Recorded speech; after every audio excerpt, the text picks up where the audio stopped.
चलो volume by volume percentage को समझते हैं क्या है ये। देखो अगर हमें कभी ना कभी सर्दी जुकाम बुखार होता ही है, तो उसकी दवाई लेने के लिए हम कहाँ जाते हैं? जाहिर सी बात है हम फार्मासिस्ट की दुकान में जाते हैं। नज़दीकी जो भी तुम्हारी फार्मेसी होगी, सपोज ये हमारे घर के पास कहीं की भी फार्मेसी की दुकान है, ठीक हो जाएगा कि ये फार्मेसी की दुकान है, ठीक हो गया। मैं इसे एब्सेंट नोट करता हूँ। अब ध्यान से देखो, कभी हो ना तुम, बट अगर माना हो गया है कि तुम्हें खांसी जुकाम कुछ भी है, तुम यहाँ से गए, यहाँ स्टोर वाले से तुमने कहा कि मुझे जुकाम है, जो भी है, डॉक्टर ने तुमसे पर्ची दी, जो भी दिया, उसने तुम्हें एक बोतल दी, ठीक है, ये समझो कि खांसी की दवाई है, ठीक है। देखो इसी प्रकार से तो होती है शायद, हाँ। तो इस दवाई में तुमने देखा पीछे की तरफ यहाँ पे कुछ लिखा था कि फलाना एक्स कंपोनेंट जो भी है ये 10% वॉल्यूम बाय वॉल्यूम है। तो इसका मतलब क्या है भाई? हमने तो पढ़ तो लिया, पर है क्या ये चीज़? तो इसका मतलब है कि जैसे फॉर एग्जांपल पहले इसके सही से समझा। देखो इसका मतलब है कि यार ये जो है, जो भी ये कंपाउंड एक्स है, ये 10 ग्राम है, 10 ml है, किसमें? 100 ml ऑफ सॉल्यूशन में, यानी कि जो भी सॉल्यूशन होगा उसमें 10वां हिस्सा इसका है, ठीक है। अब इसका सबसे पहले हम इसका कॉन्सेप्ट, जिसका जो फॉर्मूला है उसको समझते हैं। देखो फॉर्मूले के लिए सिंपल सी बात है, अगर मैं कहूँ कि volume by volume percentage of a compound, ठीक है, मैं बात करना चाहता हूँ कि उस कंपाउंड की कितनी वॉल्यूम बाय वॉल्यूम परसेंटेज जो मैं दुकान से लाते के समय मेरे को दिया गया, तो उसके लिए वैल्यू हो जाए। परसेंट का मतलब हम जानते हैं कि टोटल, सर हमने कहा कि x परसेंट का होता है x अपॉन टोटल इंटू 100। ये परसेंट का मतलब होता है, हमने बचपन में पढ़ा। सिंपल सी बात है कि मैं कह रहा चाहता हूँ कि अगर मेरे पास इस पेन में मैं चाहूँ कि इतना हिस्सा कितना परसेंट, मैं कहूँगा इतना बट्टा टोटल इंटू 100, यानी कि इतना हिस्सा 100वें हिस्से में कितना परसेंट रखता है, वही बात होगी। तो ये बराबर हो जाएगा, सॉल्यूट किया है जो भी है, तो यानी कि वॉल्यूम, एक सेकेंड आपको दिख रहा होगा शायद, हाँ, volume of compound upon total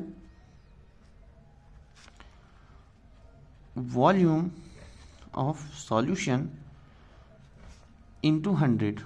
दोबारा से लिख देता हूँ, वॉल्यूम ऑफ कंपाउंड को, वॉल्यूम ऑफ सॉल्यूशन को मैंने VS कहा, वॉल्यूम ऑफ कंपाउंड को VC, और वॉल्यूम ऑफ सॉल्यूशन को VS इंटू 100। ये ओवरऑल देता है volume by volume percentage, okay. तो इसका मतलब है कि जैसे माना इसको सॉल्व करने के बाद समझो उसको, वही बात कि मेरे पास जो ये दवाई की बोतल थी, ठीक है, ये जो मेरी दवाई की बोतल थी, इस दवाई की बोतल में जो लिखा था कि x weight by weight percent, इसका मतलब क्या होगा? तो इसका मतलब ये हो गया कि अब कभी भी लिखा होगा कि x% ऑफ वेट बाय, ये समझो कि x बाय सॉल्यूशन है, तो x/% weight by weight solution का मतलब हो जाए, इसका मतलब हो जाएगा कि x ml इज प्रेजेंट या डिजॉल्व, जो भी को present in 100 ml of solution XY। समझ रहे हो? इसका मतलब क्या है कि x 100वें हिस्से में x का इतना x ml, मतलब 100 ml वे हिस्से में x ml वा हिस्सा x% वेट बाय वॉल्यूम का है, इतने हिस्से में इतना है, यानी इस पेन का हिस्सा इस पूरे 100वें हिस्से का इतना हिस्सा है, इसको पूरा 100वां हिस्सा मानो, तो समझ रहे हो? ये ओवरऑल मीनिंग है। अब इससे संबंधित ना हम एक क्वेश्चन कर लेते हैं ताकि हमें आंसर थोड़ा सा अच्छे तरह से आ जाए। जैसे मेरा क्वेश्चन कहा कि फॉर एग्जांपल मैंने कहा कि find the volume by volume percentage of, कुछ भी मान लो, क्या मानते हैं, किसको मान लो, इथेनॉल ही मान लो यार, ये दिमाग मारा मेरा, इथेनॉल कुछ भी मान लो यार, जो भी है बस, ethanol in 250 ml of water solution, okay, the volume of ethanol is से कितना को भाई 50 ml 25 ml। तो सिंपल सी बात है, मेरे को चाहिए volume by volume percentage of ethanol को मैं ETH कह रहा हूँ, हाँ यार कितना लंबा लिखूँ ना। तो इसका मतलब जाएगा कि पहले फॉर्मूला क्या है कि that is volume of compound, that is ethanol से compound upon total volume, total of solution volume into 100। तो ठीक है, तो वॉल्यूम ऑफ कंपाउंड कितना है 25, ओवरऑल कितना है 200 इंटू 100, 1/10 10, तो कितना हो जाएगा 10%। इसका मतलब वही चीज़, यानी कि 10 ml इथेनॉल क्या है, प्रेजेंट है 100 ml वाटर के सॉल्यूशन में। अब तुम ये मत बोलना कि 250 ml था, ठीक है, इसका मतलब 250 ml तो पूरे क्वेश्चन में था, ओवरऑल तो परसेंट की बात है कि 100 में कितना हिस्सा ml का इतना का, ठीक है। मैंने इस पूरे 100 हिस्से में इसको देखते रिस्पेक्ट में तो 100 हिस्सा है ना, तो इसमें इतना हिस्सा कितना है, ये बात होगी कि कितना हिस्सा है। अब हम हाँ एक चीज़ और बात बताना भूल गया मैं। हाँ अब ये तो हमने क्वेश्चन किया, अब मैं तुम्हें क्वेश्चन दे रहा हूँ HW के लिए, इसको प्लीज़ ज़रूर से करना।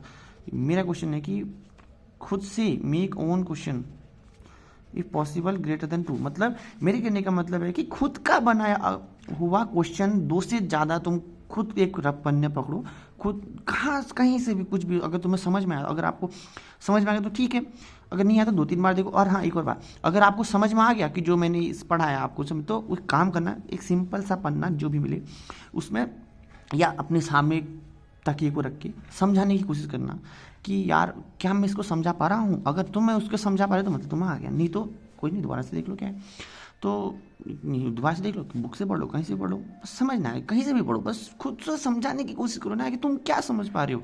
वही चीज़ कि तुम एक छोटे से बच्चे को क्या समझा पा रहे हो, क्या तुम 10 साल के बच्चे को समझा पा रहे हो जो मैंने पढ़ा, ठीक है। तो ये हो गया। और उसके बाद दूसरी बात HW की बात करो तो खुद का बनाया हुआ क्वेश्चन, खुद कहीं से भी सोचो, चाहे बड़ा हो चाहे हार्ड हो, कुछ बिना देखे कॉन्सेप्ट समझ में आएगा तो तुम्हें ये समझ में आएगा कि कहना क्या चाहता हूँ, तो तुमने क्या समझा weight by volume, volume by volume, percentage से खुद का बनाया हुआ क्वेश्चन समझो। अगर खुद का बनाया हुआ क्वेश्चन बनाओ, उससे सॉल्यूशन खुद बनाओ और देखो क्या तुमने सही किया, क्या तुमने गलत किया, क्या तुमने क्वेश्चन सही था, क्या तुम्हारा क्वेश्चन गलत था, आंसर सही था, आंसर गलत था, खुद नंबर दो, देखो क्या तुम सही हो क्या तुम गलत हो, ठीक है। और अगर हो सके तो 2 से ज़्यादा बनाना आपकी मन की, ठीक है। अब मिलते हैं आपको अगली वीडियो में, तकलीफ।